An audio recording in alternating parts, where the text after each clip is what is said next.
Hello' everyone, মোৰ অন্য এটি ব্লগলৈ আপোনালোক সকলোকে স্বাগতম জনাইছোঁ। আজি মই ভিডিঅ'টো শিৱসাগৰ নাজিৰাৰ পৰা আৰম্ভ কৰিছোঁ। ছ'চিয়েল মিডিয়াত সকলোৰে পৰিচিত অগ্নিনাভ মন্দিৰ, অগ্নিনাভ বাবা মন্দিৰলৈ আমি আহিছোঁ।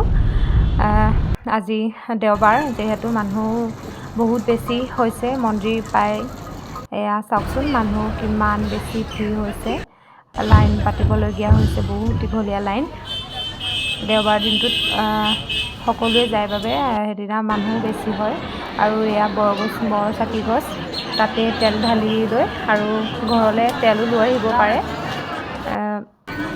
তাৰ পৰা আমি এনেদৰেই তামোল পাণ আগবঢ়াই অগ্নিনাভ বাবা দৰ্শন কৰিবলৈ বুলি আমি লাইনত ৰখি আছোঁ। বহুত বেছি ভিৰ, সেইবাবে ভালদৰে ভিডিঅ' কৰিবও নোৱাৰিলোঁ। অলপমান কৰি দেখাইছোঁ আপোনালোকৰ বাবে। আৰু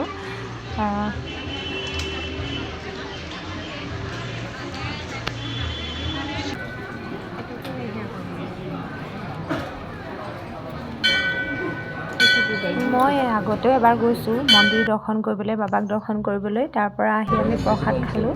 খাই এয়া ৰংঘৰ বুলি সোমালোঁ। ৰংঘৰ ভাবিলোঁ চাই যাওঁ, আগতেও আহিছোঁ বাৰু, হ'লেও ৰংঘৰৰ পৰিৱেশটো খুবেই ভাল লাগে। অকণমান চালোঁ, তাতে বহিলোঁ, খুব শান্তিৰ পৰিৱেশ।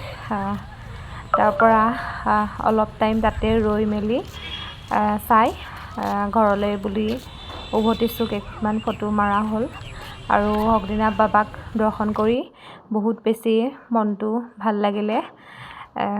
আপোনালোক বাৰু গৈছেনে অগ্নিনাভ বাবা মন্দিৰলৈ? মনত বিশ্বাস থাকিলেই সকলোতে ভগৱান পোৱা যায়।